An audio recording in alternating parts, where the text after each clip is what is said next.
महाराष्ट्र राज्य मंत्रिमंडळाच्या 29 एप्रिल 2025च्या बैठकीमध्ये इलेक्ट्रिक वाहनांच्या वापराला प्रोत्साहन देण्यासाठी त्यामध्ये निर्णय घेण्यात आला आणि 23 मे 2025 रोजी गृह विभागाच्या वतीने एक शासन आदेश जारी करण्यात आला आणि यामध्ये समृद्धी महामार्ग, अटल सेतू, त्याचबरोबर मुंबई पुणे द्रुतगती महामार्ग या महामार्गांवरती जे इलेक्ट्रिक वाहनधारक आहेत त्यांना 100% टोल माफीचा निर्णय झाला। आणि या शासन निर्णयामध्ये ज्या पद्धतीने नमूद करण्यात आलं की 30 दिवसांच्या आत संबंधित विभागाने याची नियमावली तयार करून समृद्धी महामार्ग, अटल सेतू आणि मुंबई पुणे द्रुतगती महामार्ग या महामार्गांवरती जे इलेक्ट्रिक वाहनधारक आहेत त्यांना 100% टोल माफीचा निर्णय झाला।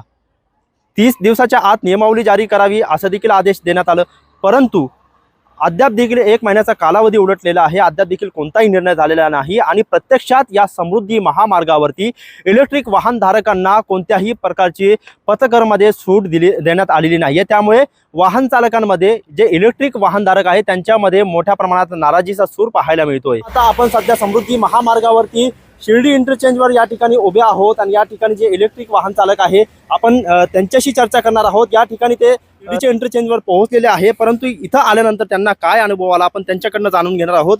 दादा नमस्कार, तुम्ही कुठून कुठपर्यंत प्रवास करताय समृद्धी महामार्ग? संभाजीनगर पासून इथं आलोय।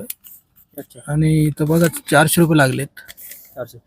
तुम्हाला काय इथं विचारलं का तुम्ही का इलेक्ट्रिक वाहनांना टोल माफी? विचारलं होतं त्यांना तर ते म्हणे अजून झालेलं नाही। अच्छा, शासनानं तर दिलेलं आहे पण अजून झालेलं नाही म्हणतात। किती दिवसांपासून तुम्ही इलेक्ट्रिक कार वापरताय? मला झाली 6 महिने। एकीकडे इलेक्ट्रिक वाहनांच्या वापराला प्रोत्साहन दिलं जातंय, परंतु दुसरीकडे अशा पद्धतीने या टोलवरती तुम्हाला टोल माफीच दिली गेलेली नाहीये आणि जवळपास 30 दिवसांचा कालावधी देखील पूर्ण झालेला आहे। कसं बघताय या सगळ्या गोष्टींकडे तुम्ही? इथं लूट करताय टोलवाले।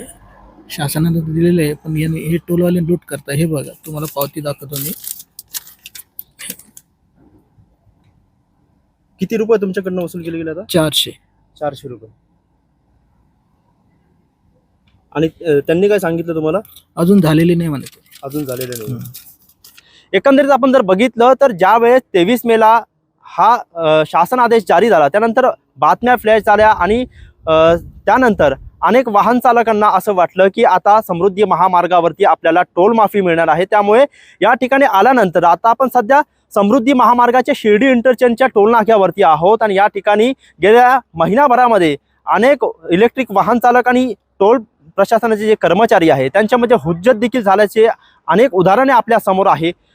आणि आता 30 दिवसांचा कालावधी पूर्ण झालेला आहे तरी देखील SRTC असेल किंवा संबंधित विभाग असेल यांनी कोणत्याही प्रकारची नियमावली जारी केलेली नाहीये। त्यामुळे अद्याप देखील या ठिकाणी इलेक्ट्रिक वाहनधारकांना कोणत्याही पद्धतीची टोल माफी केली गेलेली नाहीये। त्यामुळे या ठिकाणी आज आम्ही सकाळी आलो आणि या ठिकाणी सर्व परिस्थिती पाहिली तर इलेक्ट्रिक वाहन चालकांमध्ये तीव्र नाराजीचा सूर आपल्याला पाहायला मिळतोय, कारण या ठिकाणी अद्याप देखील कोणतीही टोल माफी झालेली नाही आहे। त्यांना टोल पे करूनच पुढचा प्रवास करावा लागतोय। त्यामुळे शासनाच्या आदेशाला या ठिकाणी या समृद्धी महामार्गाच्या टोलवरती शासनाच्या आदेशाला केराची टोपली दाखवली गेली का असा देखील महत्त्वाचा प्रश्न आहे। आम्ही संबंधित जे टोल प्रशासनाचे कर्मचारी अधिकारी आहेत त्यांच्याशी संपर्क केला तर त्यांचं म्हणणं आहे की आम्हाला वरिष्ठ स्तरावरून कोणताही आदेश प्राप्त झालेला नाहीये। आम्ही मुंबईच्या MSRTC विभागाला गेल्या 1.5 तासांपासून सातत्याने प्रयत्न करतोय की त्या ठिकाणी संपर्क करण्याचा आम्ही प्रयत्न करतोय,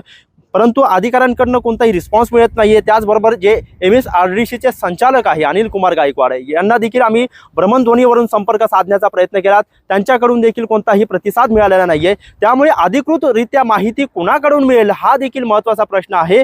गेल्या महिनाभरापासून या ठिकाणी टोल नाक्यांवरती वाहन चालक, इलेक्ट्रिक वाहन चालक असतील किंवा टोल नाक्याचे कर्मचारी असतील यांमध्ये हुज्जत होत असल्याचा पाहायला मिळत आहे। अनेक उदाहरणे देखील आहे, तरी देखील या ठिकाणी 1 महिन्याच्या आत जवळपास 30 दिवसाच्या आत संबंधित विभागाने या ठिकाणी टोल माफीचा निर्णय घेणं किंवा त्या पद्धतीची नियमावली करणं गरजेचं होतं।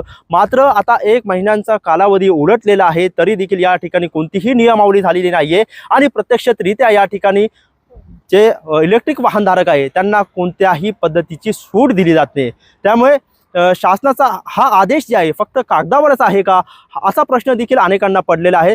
ही सर्व परिस्थिती पाहता आता तरी MSRTC किंवा शासनाचे संबंधित विभाग जागे होणार का आणि जे शासन निर्णयामध्ये नमूद करण्यात आलेलं आहे की इलेक्ट्रिक वाहन चालकांना 100% टोल माफी देण्यात येईल. त्या पद्धतीचं जे आहे तर आता टोल माफी या ठिकाणी मिळणार आहे का, हा देखील महत्त्वाचा प्रश्न आहे. आणि टोल माफी प्रत्यक्षात कधीपासून मिळणार याची देखील उत्सुकता आता इलेक्ट्रिक वाहनधारकांना लागलेली आहे.